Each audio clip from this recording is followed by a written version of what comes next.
The Apostle John's New Testament Revelation Unfolded, Section 10, Chapter 13. Verse 1. And I saw another sign in heaven in likeness of the kingdoms of the earth.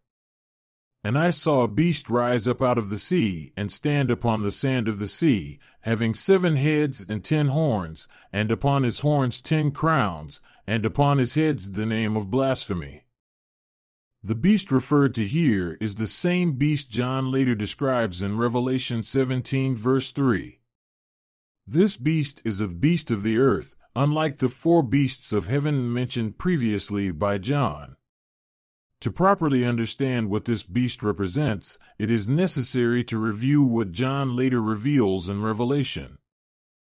The woman who was described previously as being in the wilderness is presented later as sitting upon a scarlet-colored beast, full of names of blasphemy, having 7 heads and 10 horns, 17:3. The woman in the wilderness represents those saints who escaped the dragon. However, in Revelation 13 verses 6-7, the beast is finally allowed to overcome the saints and gain power over all kindreds and tongues and nations. This prepares the reader appropriately to see the woman sitting upon the beast. The description of the woman and the beast gives the reader all the information needed to understand what this beast represents, and I was carried away in the spirit into the wilderness, where I saw a woman sit upon a scarlet-colored beast, full of names of blasphemy, having 7 heads, 7 crowns, and 10 horns. And the woman was arrayed in purple and scarlet color, and decked with gold and precious stones and pearls, having a golden cup in her hand full of abominations, and the filthiness of her fornication, and upon her forehead was a name written, Mystery, Babylon the Great, the mother of harlots and abominations of the earth. Revelation 17 verses 3-5. The beast represents a political and social design established, rise up, by the societies of humankind, out of the sea, to satisfy the desires of human nature. This design stands upon the sand of the sea, meaning it covers the entire earth, as the sand of the sea represents the people of the earth. That in blessing I will bless thee, and in multiplying I will multiply thy seed as the stars of the heaven, and as the sand which is upon the seashore, and thy seed shall possess the gate of his enemies. Genesis 22 verse 17. The unquenchable desire for money, materialism, and worldly comforts to satiate human lust is what the beast offers the woman. The governments and democracies, 10 horns, of the world, 7 heads/continents, are set up to please those whom they govern. When a democracy reigns with power, its sole purpose is to satisfy the wants of the constituents who support it. It cares nothing for the mandates of God, the name of blasphemy, which would create equality by providing for the needs of all people of the earth. The purpose of the beast is to allow for and provide the material wants and lusts of the heart. A woman sit upon a scarlet-colored beast. In modern terms, the best way to describe what the beast promises is the American dream. Later in Revelation, John presents how this hope and dream has overcome the saints of God and is the desire of the whole world. Verse 2. And the beast which I saw was like unto a leopard, and his feet were as the feet of a bear, and his mouth as the mouth of a lion, and the dragon gave him his power, and his seat, and great authority. In the first part of this verse, John has borrowed heavily from Daniel in the presentation of the governments and powers that represent the beast. Whereas Daniel writes of separate and diverse governments, John makes no such distinction, and figuratively expresses all as one beast. Daniel spake and said, I saw in my vision by night, and, behold, the 4 winds of the heaven strove upon the great sea. And 4 great beasts came up from the sea, diverse one from another. The first was like a lion, and had eagle's wings. I beheld till the wings thereof were plucked, and it was lifted up from the earth, and made stand upon the feet as a man, and a man's heart was given to it. And behold another beast, a second, like to a bear, and it raised up itself on one side, and it had 3 ribs in the mouth of it between the teeth of it, and they said thus unto it, Arise, devour much flesh. After this I beheld, and lo another, like a leopard, which had upon the back of it 4 wings of a fowl. The beast had also 4 heads, and dominion was given to it. After this I saw in the night visions, and behold a 4th beast, dreadful and terrible, and strong exceedingly, and it had great iron teeth that devoured and brake in pieces, and stamped the residue with the feet of it, and it was diverse from all the beasts that were before it, and it had 10 horns. I considered the horns, and, behold, there came up among them another little horn, before whom there were 3 of the first horns plucked up by the roots, and, behold, in this horn were eyes like the eyes of man, and a mouth speaking great things. Daniel 7 verses 2-8. The beast has great power over the people of the earth. Its strength is powerful and exercised in darkness. Leopards are dark and hunt at night. It moves with force, crushing under its feet anything that rises against it. There is no animal as strong in its feet/paws as the bear. The sound of its voice is both intimidating and fierce, the mouth of a lion, to all who dare challenge it. His power, and his seat, and great authority is mentioned in the latter part of this verse, comes only one way, by the voice and election of the people who are driven by the power of the flesh. The dragon gave him his power, to hope and desire for what the beast can offer them. Though it sits upon many waters, the seat, throne, of this beast is established firmly in the midst of the people who devour more of the earth's resources in pursuit of their fleshly lusts than anyone else in the world. From its most powerful seat, the beast rules the world with its economic policies, laws, and mandates. In former times, it was Rome that maintained this seat and great authority. In modern times, the United States of America is the seat of the beast. Verse 3. And I saw one of his heads as if it were wounded even unto death, but his deadly wound was healed, and all the world wondered after the beast and bowed down before him.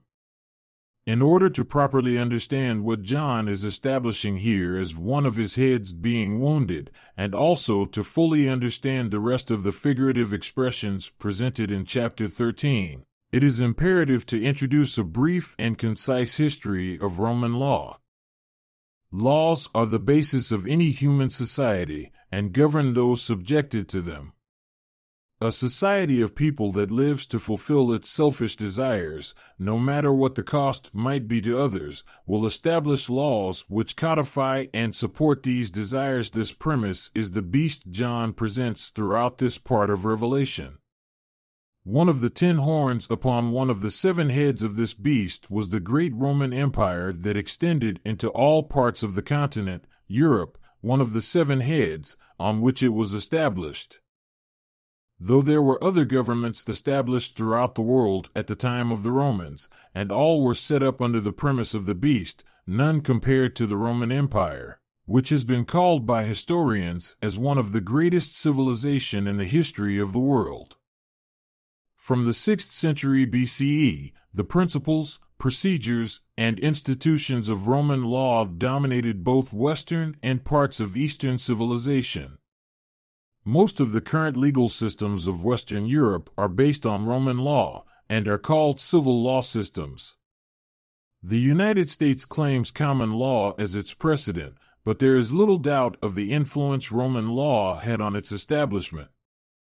Roman law began as an attempt to codify a single set of legal principles for all citizens, but selectively, with purpose, protected the rights and supported the agendas of the educated and elite, who could read, write, and establish such laws and convince the people to follow them. The Roman Republic developed the just civil, or civil law, the beginnings of which were based on both custom and local legislation that applied only to Roman citizens. Later, the Romans developed the jus gentium, or the law of nations, which were rules of international law that applied to interactions between Romans and foreigners. Eventually, these laws became a massive compendium produced and manipulated by the magistrates and governors from the elitist class. Roman law was divided into two parts, the written law and the unwritten law. The unwritten law was based on custom and tradition, while the written law came primarily from legislation by those who held the power over the people. These included their edicts, proclamations, and any resolutions that supported their power. Their laws covered every type of legal issue, including contracts, inheritance of property, family law, business organizations, and criminal acts, all of which centered on the desires to earn, sustain, and keep individual and family wealth secured and controlled. With time, Roman law steadily expanded as new ideas and laws were introduced when necessary in order to protect a Roman citizen's right to accumulate and maintain wealth. Because of the corruption and greed of government officials, the legal books became contradictory and confusing. This is how the Romans dug a pit for themselves out of which they could not climb, eventually filling it with those who dug it. The smoke that rose out of the pit produced locusts, see commentary on Revelation 9, that tormented and struck fear in the hearts and the minds of the people under the influence of Roman law. The beast prevailed over the people and would eventually lead to their demise. The great Roman Empire was wounded and fell, and great was the fall thereof. Though Roman government policies and laws were wounded when the great empire fell, they did not die, but his deadly wound was healed when later empires incorporated Roman customs and laws into their societies. These later empires had just as strong a desire to accumulate individual and family wealth as did the Romans, and thus the people wondered after the beast. A number of years later, the Byzantine Emperor Justinian I appointed a commission to examine the body of Roman law and determine what should be kept and what should be discarded. From this effort came the Corpus Juris Civilis, or body of civil law, which is a codification of Roman law that became the chief book of law that remained of the wounded Roman Empire. Of course, the Byzantine leaders chose those laws which supported their incessant lust for material wealth, as did the Romans before them. Throughout medieval times, Roman law influenced the legal system of the Catholic, worldwide, Church, as well as almost every country in Europe. Consequently, Church leaders, the locusts, became the wealthiest and most powerful people in the world, blaspheming in word and deed the gospel of Jesus Christ, which demands equality for all individuals. Verse 4. And they worshipped the dragon which gave power unto the beast, and they praised the beast, saying, Who is like unto the beast? Who is able to make war with him? Today, people are pursuing the lusts and desires of the flesh, worship the dragon, which give life and power to the systems of government, beast, both politically and spiritually. These systems allow the people the ability to realize their dreams of worldliness, or they at least provide their citizens with the glimmer of hope that they might. People strive their whole lives to become popular, accepted, and obtain as much money as they can, not only for their immediate fleshly needs, but also for the future when they hope they will not have to work. Because this type of focus is self-centered or family-centered, it is praised and supported through political patriotism and religious affiliation. This attitude leads to a more isolated human being, which leads to a more tightly knit family unit, which then forms communities, cities, states, and nations that set up borders to protect those rights that are praised as virtuous and righteous. They protect their borders against all others who do not believe as they do, many times forcing their beliefs upon others by extending the borders of their system of human desire supported by the force of law. The only way their beliefs can be protected and promulgated is through war.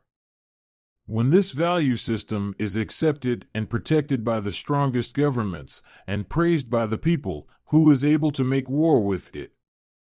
Verse 5. And there was given unto him a mouth speaking great things and blasphemies, and power was given unto him to continue 42 months.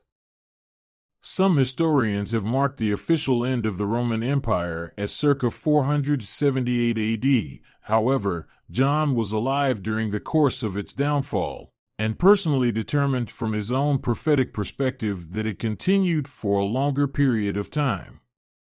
Eventually, remnant governments were assimilated into the Byzantine Empire around the year 570 AD. This is John's reference point used in Revelation 11 verse 2, when he was commanded to not preach the fullness of the gospel any longer amongst the people to whom he had been sent. This date was also used by John to mark the period known as the times. See commentary on Revelation 11, in which there would be no more effort made by the prophets of God to preach to the Jewish people, who by this time were scattered throughout the world into every nation and kingdom, both on the eastern and the western hemispheres. The influence of this quest for personal wealth and easy living spread throughout the world, a mouth speaking great things, promising the kings, priests, and warriors great wealth as they conquered other peoples and nations, and brought them under their subjection. For these 42 months, 1,260 years according to John's timetable, this beast would continue to devour the inhabitants of the earth. It did this through the strength of the secular kings and the religious priests who ruled over the people, completely disregarding, speaking blasphemies, the tenets of the gospel of Jesus Christ, which command us, but I say unto you, love your enemies, bless them that curse you, do good to them that hate you, and pray for them which despitefully use you, and persecute you, that ye may be the children of your Father which is in heaven, for he maketh his sun to rise on the evil and on the good, and sendeth rain on the just and on the unjust. Matthew 5 verse 45. The people were convinced by the beast, a mouth speaking great things, that there was no other way to protect their self-interests, their families, their communities, their cities, and their nations unless they did so by killing their enemies. Verse 6. And he opened his mouth in blasphemy against God, to blaspheme his name, and his tabernacle, and them that dwell in heaven. The people were no longer doing the works, his name, commanded by God. No one was attempting to establish the kingdom of God, his tabernacle, anywhere on earth, nor were the people being led by spiritual beings, angels, or prophets sent from heaven, and which the sun and the moon, that dwell in heaven, represent. Verse 7. And it was given unto him to make war with the saints, and to overcome them, and power was given him over all kindreds, and tongues, and nations. The people give the beast, and it was given unto him, his power by supporting the kings, queens, presidents, magistrates, and religious leaders who speak, mouth speaking great things, to them. The leaders deceive their followers into believing that one's religious and patriotic duty is to support their nation and their church leaders. Even the righteous humble peasants, the saints, who live in harmony with each other and with nature, striving to do unto each other what they would want done unto them when allowed to do so, are overcome by the deceiving words of the beast, and the power of the dragon that rages in their flesh. Eventually, the whole world is overcome. Verse 8. And all that dwell upon the earth shall worship him, whose names are not written in the book of life of the Lamb slain from the foundation of the world. The only ones who do not worship the beast, and there were few during this 1,260 years or 42 months, are those who have subdued the dragon, desires of the flesh, within, and live, whose names /works, according to the example and the teachings of the gospel of Jesus Christ. This is the same teaching that has always been taught from the foundation of the world, and is the only way to eternal life, the instructions and directions in the Lamb's Book of Life received from the Father. During medieval times, appropriately called the Dark Ages, no religious leader could teach or lead the people in truth and righteousness. This was because they, more than the people who followed them, were led by the dragon, their master, which gave much power to the beast. Catholic and Orthodox religious leaders were the richest and most revered men on earth. They called and anointed the kings and political leaders, and influenced or directly controlled almost all political decisions. Verse 9. If any man have an ear, let him hear. Review the commentary on Revelation 2 verse 7, keeping in mind that by unfolding the mystery of Revelation in this book, what was only known to very few is now available for all the world to hear and understand. What ye hear in the ear, that preach ye upon the housetops. Matthew 10 verse 27. Verse 10. He that letteth into captivity shall go into captivity. He that killeth with the sword must be killed with the sword. Here is the patience and the faith of the saints. The course of action taken by the religious and political leaders during these tumultuous and unsettled times led to the invasion and occupation of other lands, which were filled with the material goods and slaves these leaders needed to support their lifestyles. Explorers and conquerors were sent by the leaders of their nations to find new lands and subdue them, bringing back to their financiers the plunder of their many wars and captivity. There was no other way to support their government's greed and material lust without going into other countries, killing any who defended themselves with the sword, and leading into captivity the conquered people so that their homeland would gain from the exploits. The leaders had already exploited their own nation's resources and promised their citizens prosperity. To fulfill these promises, the governments went beyond their borders, usually doing so without the consent and knowledge of the citizens that supported them. The saints of God, or those who elect to keep His commandments and have received the seal of God in their foreheads, know that war only leads to war, and captivity only leads to captivity, because a nation is not doing unto another nation what they would want done to them in the same situation. With faith and patience, the saints await the coming of the one anointed to bring peace to this planet without war and without captivity, but with the overwhelming strength of love and truth. Whereas the prophets used beasts to symbolize a menagerie of strong and vicious animals, leopards, bears, lions, this new system of laws and government is always presented as a lamb. But before this lamb establishes a kingdom of peace, another beast, different from the first, pretending to be like a lamb, must rise up out of the earth and replace the first beast, which was wounded and healed. This pseudo-lamb promises to fulfill the desires of the mortal flesh without the sword or captivity, so it shall deceive the people of the earth into believing. Verse 11.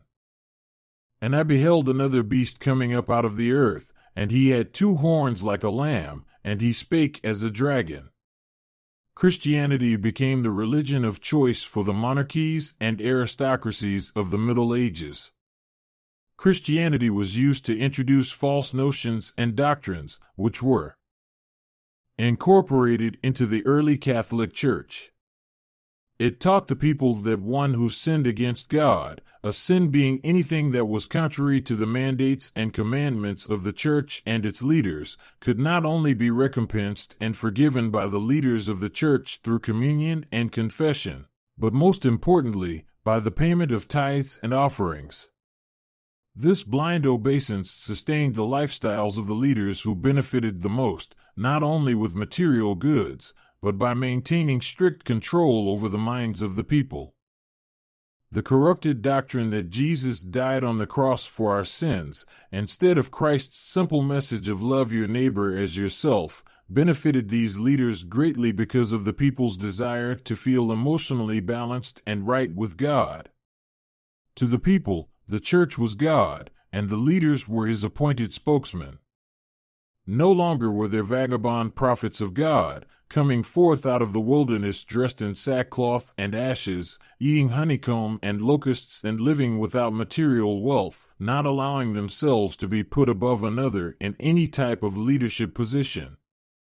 These types were not blessed with the riches and luxuries that were indicative of the leaders of the church. Therefore, not being blessed with these things by the God who rules the earth, the dragon, why would the people accept them as being divinely appointed? Having the power of the beast and being supported by the dragon, the church and its people spread throughout the earth, fighting wars and conquering other nations in the name of their God material wealth and political gain.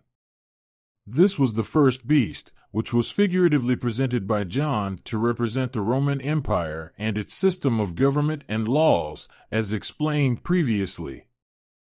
Another beast came forth, not from out of the sea as did the first, but out of the earth, which had soaked up the blood from the wound received by the first beast. This represents the fact that the Roman Empire was established over time, as the inhabitants of the earth pursued their fleshly desires. The peoples of the world, the sea, established this form of society, in which the rich minority reigned over and exploited the poor majority in order to maintain itself. Having been thus established in the earth, this final beast came up out of the earth, or in other words, was established by the rich and powerful who had already gained, received the blood soaked into the earth from the healed wound of the first beast before it. After the European powers had discovered new lands filled with gold, silver, precious herbs, spices, and fertile uncharted territory, they sent people there and guarded these new colonies with armies and navies. These nations colonized these new lands with one purpose in mind, to exploit the natural resources and tax the people living there. The Americas became a prize to the Europeans. The native peoples of this new land were seen as corrupt and evil demons who had no belief in the Lamb of God, therefore, they were expendable for the promotion of Orthodox Christianity. In just a short time, those who had gained riches and power among the new colonies in America formed this other beast.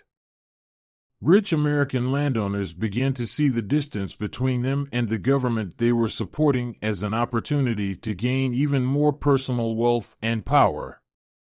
Why should they remain subjected to other powers and pay part of their wealth to a government many miles across the vast ocean, when they could just as easily set up their own government, collect taxes from their own citizens, and eliminate the tax forced upon them? As a result, they presented themselves as Christian believers full of peace with love for all men, and spoke great words of equality that all are endowed with certain inalienable rights from God, like a lamb. In time, this new beast would rise up, and though it was like a lamb, it had what no lamb is endowed with: horns. Horns are for protection, and are grown upon the head as a warning sign to others that we might look like a lamb, but we will defend ourselves, 2 horns like a lamb, against any who mess with us.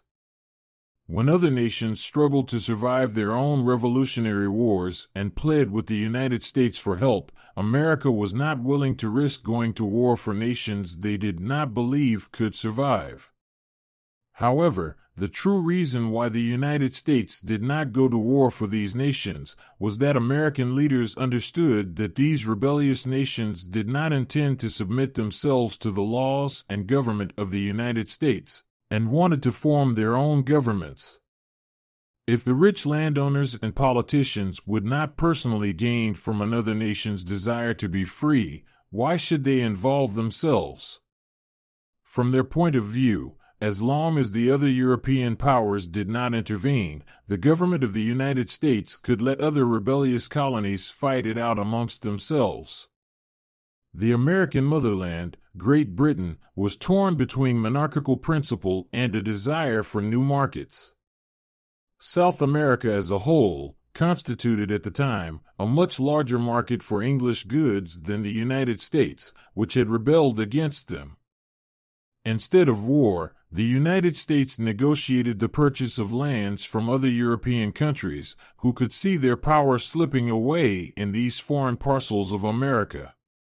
With adroit political wrangling, the wealth of the United States increased unlike any other nation ever before it, all the while whispering sweet, fragrant, empty words of freedom and democracy to the people, who were exploited to perpetuate the beast that was supported by the dragon. While the European nations were fighting among themselves for dominance in the Eastern Hemisphere, the other beast was establishing its seat securely in the Western. After the American founding fathers had successfully seduced the people into fighting a revolutionary war and establishing them as patriotic leaders, these wealthy and powerful land and business owners made sure that law and order served them well. A subsequent president, James Monroe, summed up the purpose of American power and the new society of freedom they had created in what became known as the Monroe Doctrine. The Monroe Doctrine essentially proclaimed that the United States was informing the powers of the Old World that the American continents were no longer open to European colonization, and that any effort to extend European political influence into the New World would be considered by the United States as dangerous to our peace and safety, protected by the two horns like a lamb. The United States would not interfere in European wars or internal affairs, and expected Europe to stay out of American affairs. Over time, this new beast coalesced this doctrine into an identifiable policy, raising a standard of an independent American foreign policy so strong that future administrations could not ignore it.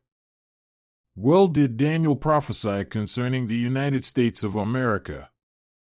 Then I would know the truth of the fourth beast, which was diverse from all the others, exceeding dreadful, whose teeth were of iron, and his nails of brass, which devoured, brake in pieces, and stamped the residue with his feet, and of the 10 horns that were in his head, and of the other which came up, and before whom 3 fell, even of that horn that had eyes, and a mouth that spake very great things, whose look was more stout than his fellows. I beheld, and the same horn made war with the saints, and prevailed against them. Daniel 7 verses 19 to 21. Verse 12. And he exerciseth all the power of the first beast before him, and causeth the earth and them which dwell therein to worship the first beast, whose deadly wound was healed. English law became the basis of American law, and drew its power and establishment from Roman law.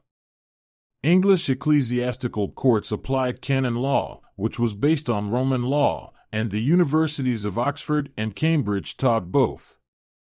Scholars have long noted the similarities between Roman and English laws. Most important to the success of the beast was that much of Western European commercial law, which contained Roman law, became part of English law without much change. Note this paragraph was included as a pseudo-tongue twister, demonstrating the use of the same laws with the same purpose, a vicious circle, which is to enrich those in power. The legal systems of most continental European nations owe their basic structures and categories to Roman law. However, what was most important to the beast was ensuring the reception of Roman law and the political principles it contained. Roman law that had been produced in a centralized state under a sovereign emperor could now be used to buttress the arguments of the rich and powerful as they struggled to assert their sovereignty and influence over the ignorant majority. At the same time, the rich were benefiting from the establishment of laws that would protect their lusts for power and material goods. They were also consolidating their power and expanding the role of government administration. Only those who were trained in the law lawyers could fill these new positions in government.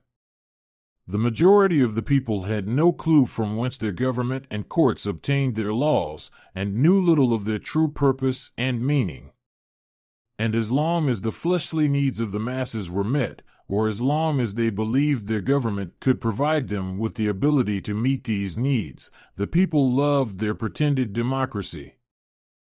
European customary law had developed in an agrarian, relating to the farmers and other laborers who produced the bulk of the nation's resources, economy. Roman law, on the other hand, supported the rich by enforcing written and verbal contracts that supported their agenda to gain wealth, and which were needed for an economy where commerce played an increasingly larger role. John pulled no punches when he figuratively expressed that this new beast exercised all the power of the first beast before him. This beast would subsequently cause the whole earth, its environs and resources, as well as all them which dwell therein, to fall down and worship a set of societal laws and precepts set up solely on one premise. Whatever needs to be done to the earth or to another in order to fulfill the desires of the flesh, the dragon, and support and promote self-worth, is good.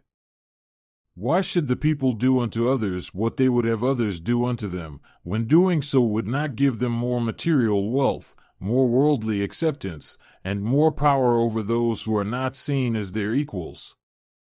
The beast has indeed made war with the saints, and prevailed against them. See Daniel 7 verse 21. Verse 13. And he doeth great wonders, so that he mocketh fire come down from heaven on the earth in the sight of the beast. It was an obscure and relatively unknown American prophet who made the following prophecy. For I the Lord cannot look upon sin with the least degree of allowance, nevertheless, he that repents and does the commandments of the Lord shall be forgiven, and he that repents not, from him shall be taken even the light which he has received. For my spirit shall not always strive with man, saith the Lord of hosts. And again, verily I say unto you, O inhabitants of the earth, I the Lord am willing to make these things known unto all flesh, for I am no respecter of persons, and will that all men shall know that the day speedily cometh, the hour is not yet, but is nigh at hand, when my spirit shall be taken from the earth, and the devil shall have power over his own dominion. Source withheld.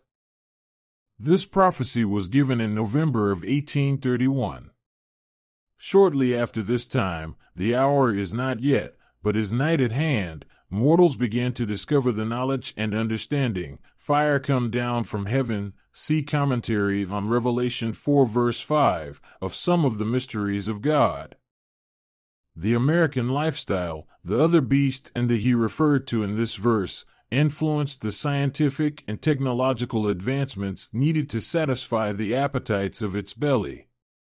For thousands of years, the greatest minds on earth could not decipher the mysteries and riddles of scientific observations, which were necessary to control the powers of nature for the benefit of mortal man.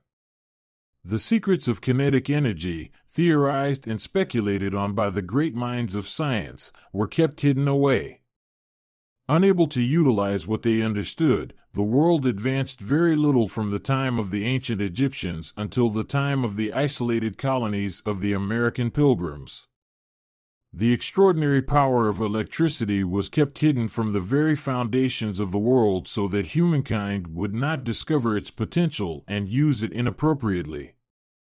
The ancient prophets knew of this great power, yet none of them mentioned it to his contemporaries, guarding this incredible mystery that is a small, but important portion of the power of a god. They knew that when the earth was approaching its last days of exercising universal free agency and democracy, it would be safe to allow the devil to have power over his own dominion, thus permitting the use of this knowledge, fire, so he could experience the effects of this power when used improperly.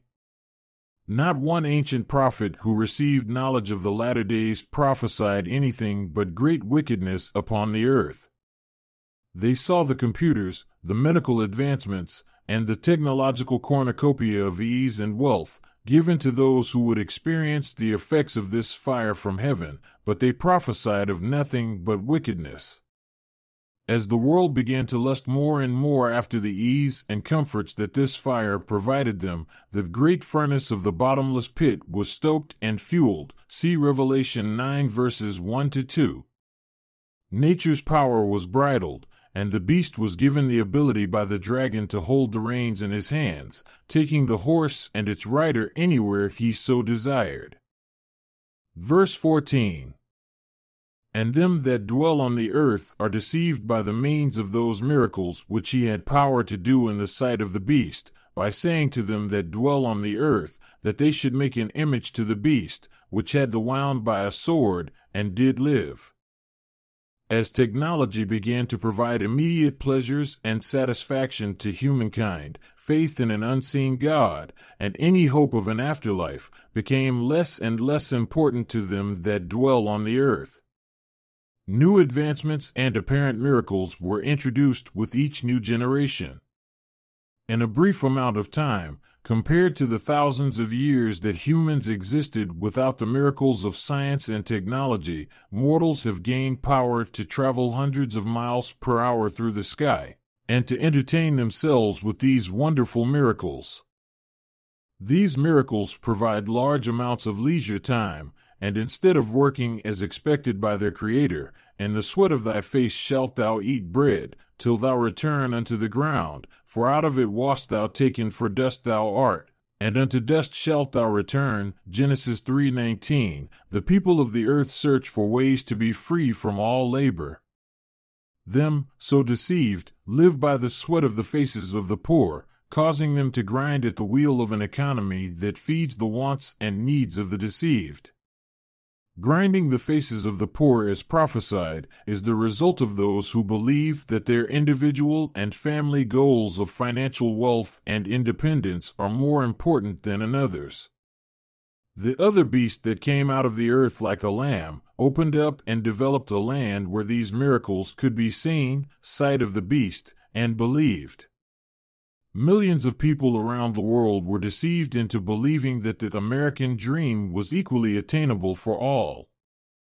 Prophetically, the Statue of Liberty, a figurative representation of the image of the beast, a graven image, was constructed and erected in order to entice the deceived to sit upon the beast, while the woman stands upon the sea, welcoming the world to come into her bed and enjoy her fornication. Revelation 17 verses 1-5.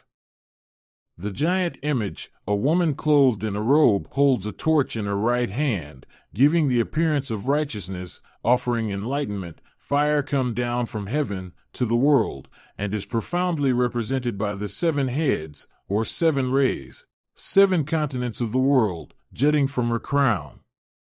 The chains on her feet, by which she was bound, have been unlocked. See Revelation 3 verse 10. Giving her power to do the miracles in the sight of the beast. In her left hand she holds a book, symbolizing a diary of her unrighteous works, left hand, which she has accomplished and recorded therein. What is written upon the book she holds? Chiseled in Roman numerals in honor of the first beast, which had the wound by a sword, and did live, is the celebrated and worshipped holy day, holiday July 4th, 1776. This is the celebrated day this other beast rose out of the earth with 2 horns like a lamb, deceiving them that dwell upon the earth by saying, Bring us your tired, your poor, your huddled masses, and we will face them toward the grinding wheel that feeds the dragon, and has given us this great power. The image of the beast is the illusory belief that all peoples of the earth have the ability to achieve a life of freedom from work, oppression, and sadness under the current economic policies and laws of the United States form of democracy. To support the lifestyle of one rich person, at least 99 poor people are needed to fulfill their selfish dream. Food needs to be picked, garbage needs to be removed, hotels need to be staffed, and raw materials need to be produced and turned into the products that the rich use to live their desired standard of living.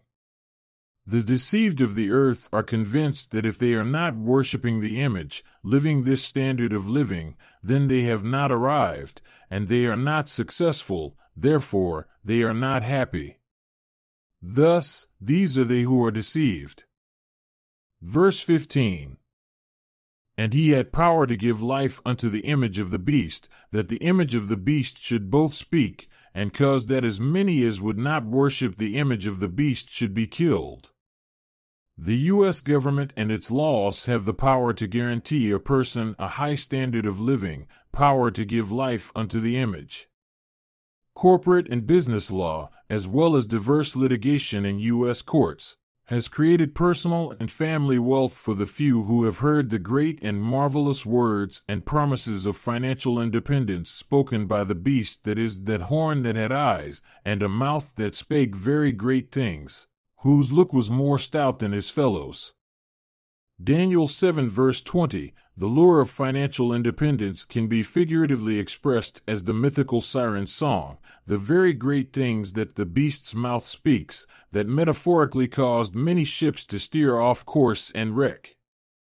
Profound are the words of a contemporary song that reflect its title, Beware the Siren Song, a song of delirious beauty. Though you want to sing along a song full of promised delight, lash yourself onto the master's song that will lead you to madness till the siren song has passed, a song that ends only in pain. Through the wind and through the rain, through the long night of tempting, of torment and of doubt, he cried out in his pain, but this captain stayed the course, guiding the ship through danger past.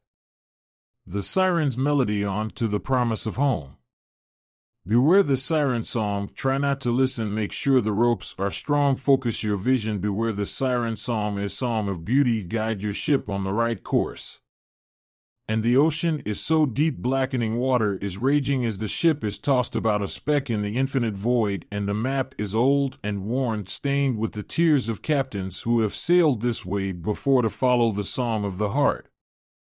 Brave combo, siren song, Hernandez, Carter/Don Cenobio Music, BMI. The Roman Empire, and those who claimed citizenship under its realm, set the precedent for the standard of living currently perpetuated by the United States, that they should make an image to the beast, which had the wound by a sword, and did live. Like the Romans, Americans believe they are the greatest of all peoples of the earth, and that they deserve the finest standard of living possible, regardless of what supporting this image does to other nations and people. Any nation that makes an attempt of independence and sovereignty by severing its economical ties with the United States will be invaded, conquered, and occupied. As many as would not worship the image of the beast should be killed. Oil-rich countries that refuse to bow down to the pressure of American interests are threatened and subdued. If a country has no economical relevance in sustaining the American lifestyle, it is left alone until it does. All nations of the earth hearken to the speech of the beast and have bowed in worship, genuflecting with their arms splayed and overflowing with the natural resources their nation can offer this image. If not, they should be killed. If a nation's resources can support the American standard of living, it has no choice but to bow down before the image of the beast. Verse 16. And he causeth all, both righteous and wicked, small and great, rich and poor, free and bond, to receive a mark in their right hand, or in their foreheads. A mark is left after something has been accomplished or experienced. The works of Shakespeare left a mark on the literary world. After a well-attended parade, a mark is left by the amount of litter left in the street. Jesus left his mark upon the world, and kept the mark in his hands and feet, which will one day prove him to be he who was anointed to become the Christ of this solar system. By no choice of their own, the Jews were marked for annihilation by Hitler's regime, and those who John describes as the saints of God receive a mark in their forehead, as has been explained previously. There is not a person in this world that has not received the mark of the beast in his or her right hand, not one. It is impossible to live in this world without being affected in some way by commercialism, money, or the economic structures set up by the societies of the earth. Jewish custom taught that what one does with one's right hand is a reflection of the actions one makes in his daily life. What one thinks and focuses upon is represented by a mark in the forehead. The greatest portion of our waking hours are spent in pursuit, mark in right hand, of the lifestyle, the image of the beast, we have imagined in our minds, mark in their foreheads, for our families and ourselves. Those who have the mark, or seal of the Father in their forehead think of others and how their actions affect the least among us, trying in every way possible to do unto others what they would want done unto them. Nevertheless, because the beast has overcome the saints, they too have the mark of the beast in their right hand. They too are unable to live without it in a world which steadily revolves around the idea of doing whatever is necessary in order to assure a secure life for the individual and the family. Verse 17. And that no man might buy or sell, save he that had the mark, or the name of the beast, or the number of his name. We cannot buy or sell in this world unless we involve ourselves in its economies. We have idolized the almighty dollar, prostrating ourselves before it and worshiping all it can do for us. It has become our God. The more we have, the more secure we feel, and the more we worship it. Our bank accounts, our retirement accounts, our investments, our promised pensions, and our life insurance policies give us the false sense of security that our future is provided for and secure. The number of his name is the accounting and value system we have established to perpetuate the beast. It is money. Without it, no man might buy or sell. Verse 18. Here is wisdom. Let him that hath understanding count the number of the beast, for it is the number of a man, and his number is 666. Here John capitalizes on the metaphors, symbolism, and figurative expressions borrowed from the Old Testament. He knew that only those who are wise and have a proper understanding of truth would be able to make the connection between the riddle he gives here and the reality of what the number of the beast is. How foolish the world has become! How arrogant and deceived are those who unknowingly carry the mark of the beast prominently displayed in their right hand and in their forehead, yet ignorantly believe they would never allow anyone to mark their right hand with 666, which they have erroneously named the mark of the beast. Look carefully at the actual text, and you will note that John did not write 666, 666 is the mark of the beast, nor did he say 666 is the number of the beast. He specifically and purposefully wrote that the number 666 corresponded to the number of the beast, which is the number of a man, and his number is 666. Neither did John say is the number of man, as in mankind, but he specifically wrote is the number of a man, meaning a particular man. That particular man to whom John was pointing, those who hath understanding, is Solomon. His number corresponds to money, as in the amount of gold he received in a 1-year period. Now the weight of gold that came to Solomon in 1 year was 666 talents of gold. 1 Kings 10 verse 14, now the weight of gold that came to Solomon in 1 year was 666 talents of gold. 2 Chronicles 9 verse 13. You will notice that this chapter of Revelation suffered less than most canonized scripture at the hands of those who took it upon themselves to decide what portions needed to be altered or deleted. These powerful prophetic passages retained their basic meaning in spite of translation difficulties. With the possible exception of verse 1, these verses appear almost exactly as John intended when they were first given, in such plainness and simplicity that even a child could have figured it out, but few have, because the people and their leaders do not have understanding. They are the blind being led by the blind, stumbling forward toward the pit they have dug for themselves. A pit into which they will fall headlong and become consumed in the fire that burns fervently with the fuel from the bodies of those who have dug it and fallen therein. Here is wisdom, wrote John. The name of the beast is the god of this world, our natural selves. The image of the beast is the dreamer vision of material prosperity that is imaged or imagined, the American dream. The mark of the beast is displayed in how we worship him, our works. The number of the beast is money. And upon his number, his name is inscribed. In God we trust. The God that has the great power and authority in this world is the necessity and pursuit of money. It is in this graven image we do trust. For those with eyes that see and ears that hear, John's revelation cannot make the point more clear. This concludes chapter 13.